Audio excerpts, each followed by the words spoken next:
Laura thought a trip to Phoenix would be a chance to escape her past. Instead, she's plunged into a nightmare. A cryptic note, a brutal attack, and a masked killer leave her questioning who to trust. Massimo, from her dangerous past, reappears, but is he savior or villain? As the line between pleasure and pain, Laura must risk everything to uncover the truth before it's too late. Will she find redemption in the arms of the one man who may destroy her, or will they both succumb to a deadly game orchestrated by a shocking enemy, inspired by the 2020 Polish film 365 Days? Wanna make sure you never miss the horror crime story? Be sure to subscribe and hit that notification bell, so you never miss a new horror story. The Arizona heat shimmered off the hood of my Mustang, distorting the desolate highway ahead. My knuckles were white on the steering wheel, a cold sweat prickling my skin despite the suffocating air. It had been a year since Massimo disappeared, vanished into thin air after our explosive escape from Nacho's clutches. A year of silence, a year of a gnawing fear that clawed at my insides. Then came the note. A single crimson word scrawled across a blank card, remember. It arrived with no return address, the envelope postmarked Phoenix. I knew it was him, Nacho, the sadistic mafia don who'd held me captive for a year, toying with me like a cat with a cornered mouse. Phoenix. A name that sent shivers down my spine. It was a gamble, driving into the heart of the enemy's territory, but I couldn't ignore the twisted promise, the sliver of hope it offered. Maybe Massimo was alive. Maybe this was my chance to get him back. A masked figure, shrouded in black, awaited me in a secluded corner of the opulent lobby. The polished marble floor seemed to amplify the pounding of my heart. As the figure approached, I recognized the cruel glint in his eyes, even though the veil. Nacho, Laura, he purred, his voice a sickeningly sweet rasp. So nice of you to join the party. He led me to a secluded penthouse suite, the city sprawling beneath us like a glittering tapestry. A shiver ran down my spine as I noticed the heavy drapes drawn shut, plunging the room into a semi-darkness. Where's Massimo? I demanded, my voice hoarse. Nacho chuckled, a sound devoid of humor. Impatient, aren't we? First, some entertainment. With a sickening snap, his fingers clicked. Two burly men emerged from the shadows, their faces emotionless. Panic clawed at my throat. This wasn't a reunion, it was a trap. A desperate struggle ensued. Adrenaline surged through my veins as I fought back, the lessons I'd learned during my captivity kicking in. One of the men went down with a well-placed elbow to the throat, but the other grabbed me from behind, his grip like a vice. Nacho circled me, a cruel smile twisting his lips. You fight like a wildcat, Laura. But it won't save you. He reached into his pocket and withdrew a glinting knife. The cold metal pressed against my throat, sending a jolt of terror through me. Just as I braced myself for the inevitable, a commotion erupted outside the penthouse door, shouts, gunshots, the shattering of glass. The men holding me froze, their eyes darting towards the source of the chaos. In that split second of hesitation, I saw my chance. With a surge of adrenaline, I slammed my knee into my captor's groin. He doubled over with a grunt, releasing his hold. I lunged for the fallen knife, snatching it up before scrambling back. Nacho straightened, his face contorted with rage. But before he could react, the door burst open. A figure clad in black, his face obscured in the shadows, charged into the room, firing his gun. Nacho's men crumpled to the floor, bullets finding their mark. The figure turned towards me, his eyes glinting in the dim light. My breath caught in my throat. It was Massimo, his face a mask of fury and relief, but before I could reach him, before we could embrace, another figure emerged from the shadows. A tall, blonde woman, her face a chilling mix of beauty and ruthlessness. A gun glinted in her hand, aimed straight at Massimo. "Who is she?" I stammered, fear replacing the elation that had flooded me moments ago. Massimo didn't answer. His gaze flickered between me and the woman, a flicker of recognition passing between them. The woman's lips curved into a cruel smile. "Your replacement, darling," she purred. The gunshots echoed in the opulent room, leaving me with more questions than answers. Was Massimo saved, or had I simply stepped from one nightmare into another? The line between savior and villain had blurred, leaving me trapped in a deadly game with no clear escape. The penthouse echoed with the acrid tang of gunpowder and the metallic scent of blood. My head spun, the world a tableau of surreal violence.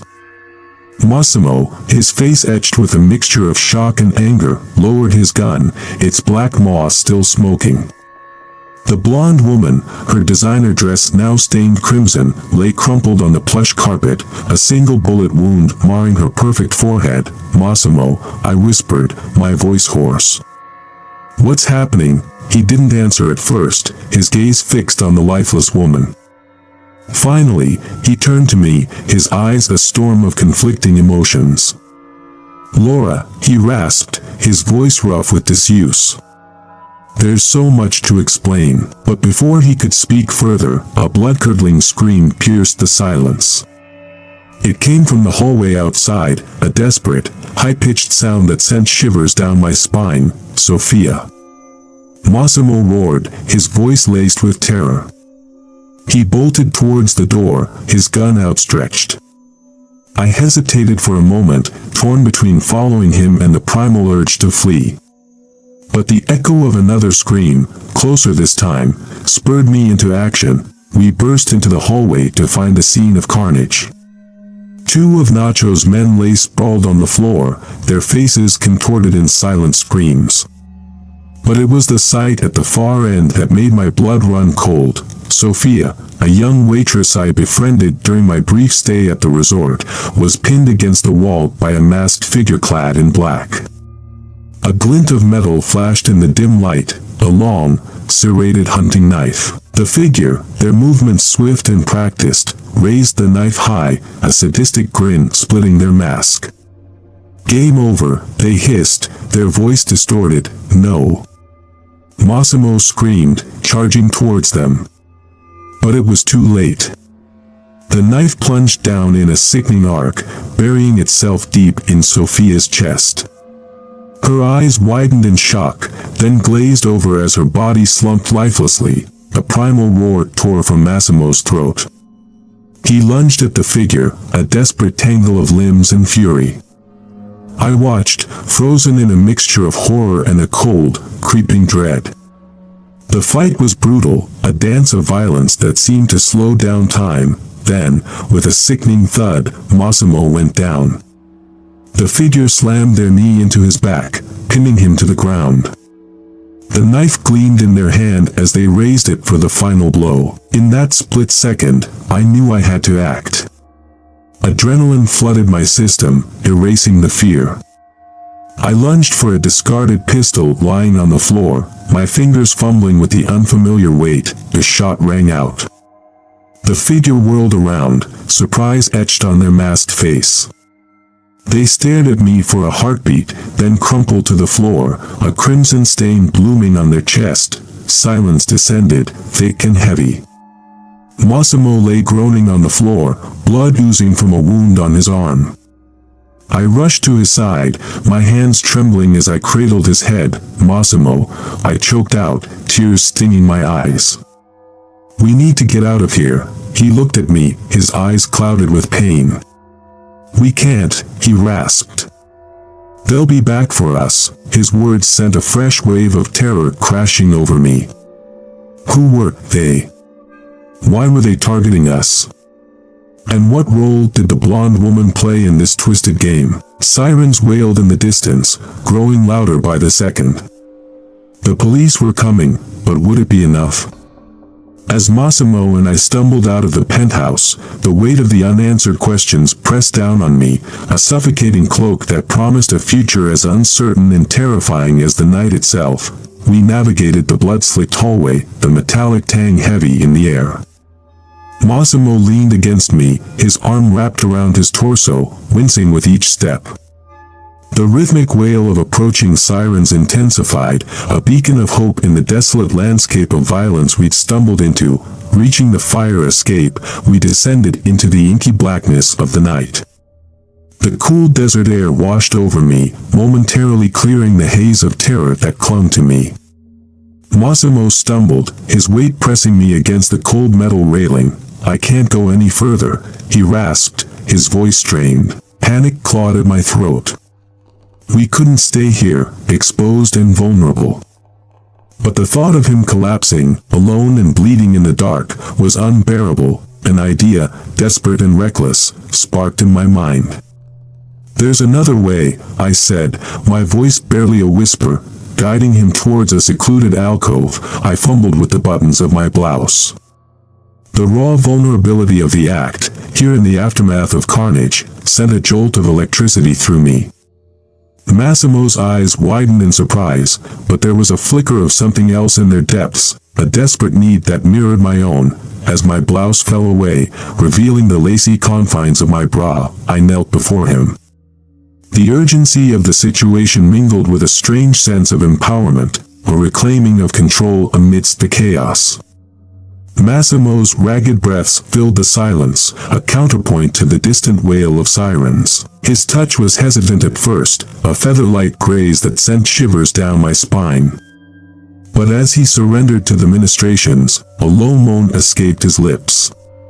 The raw hunger in his eyes was a stark contrast to the pain etched on his face.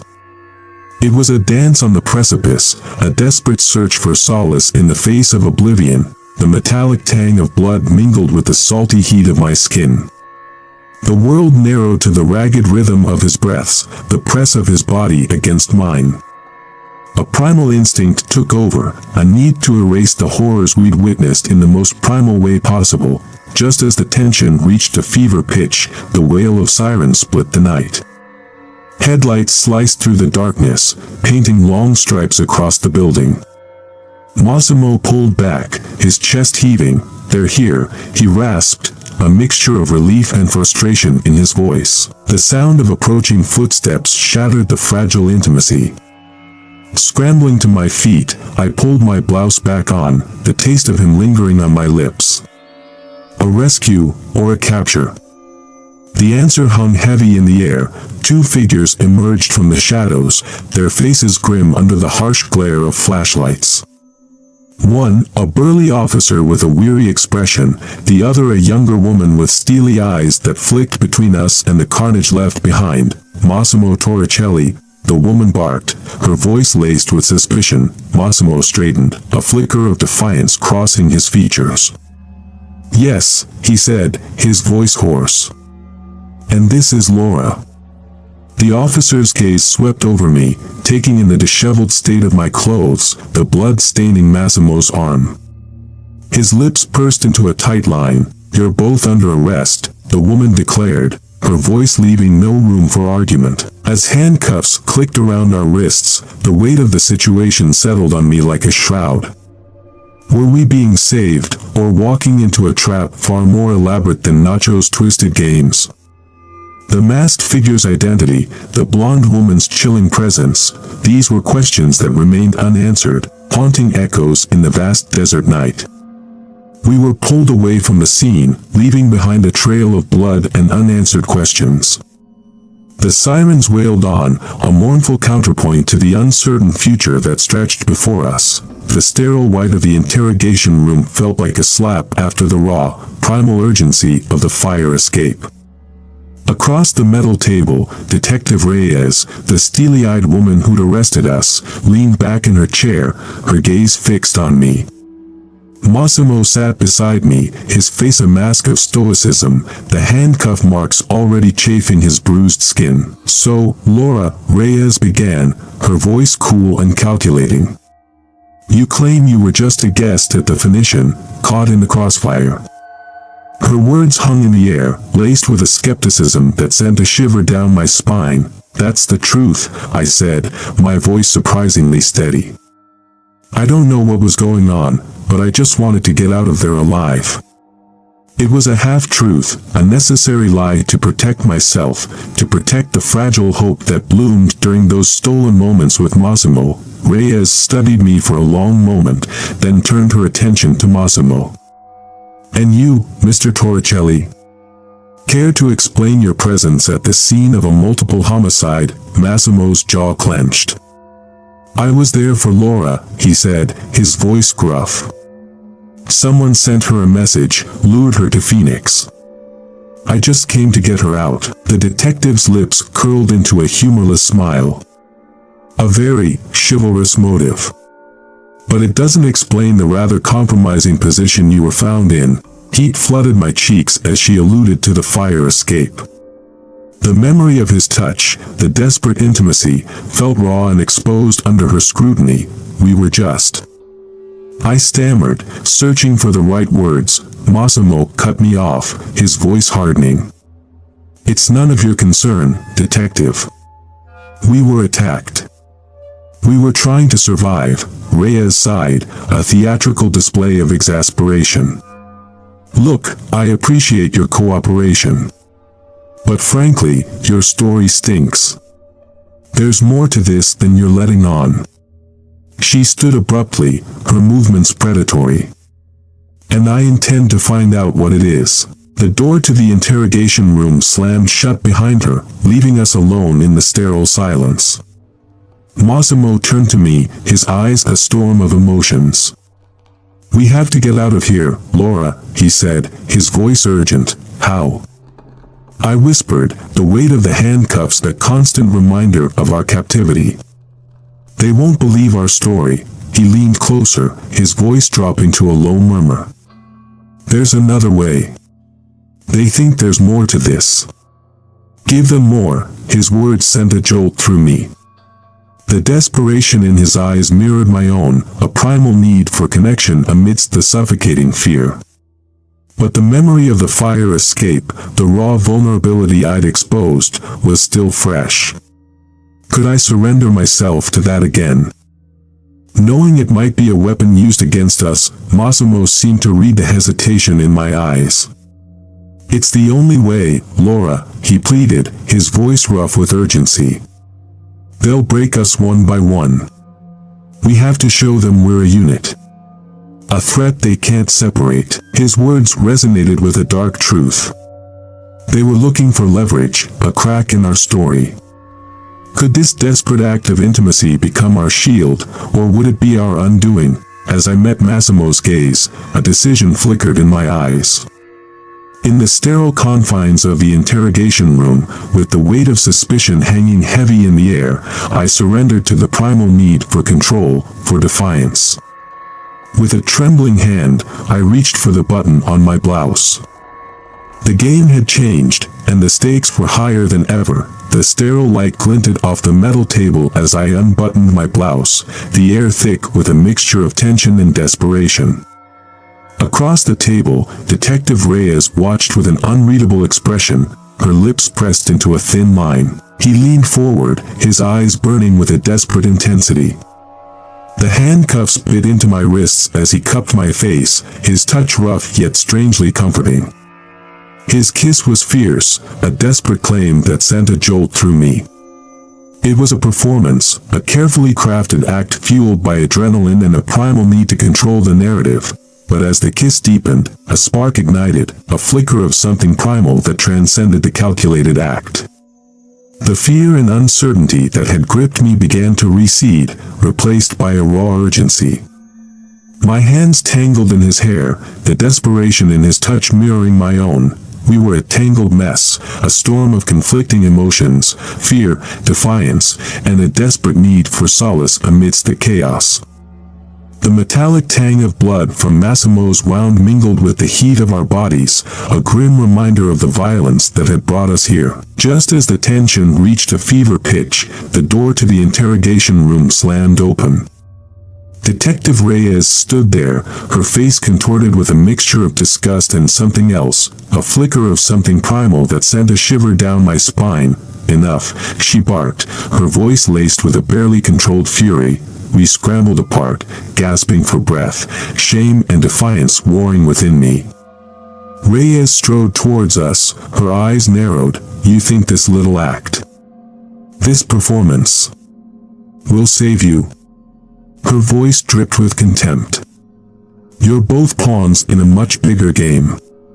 And the only way out is to play by the rules. She slammed a file on the table, photographs spilling out, gruesome images of the carnage at the penthouse, the lifeless bodies of Nacho's men and the blonde woman. But amidst the horror, one image sent a jolt through me. It was the masked figure, the one who had attacked Sophia.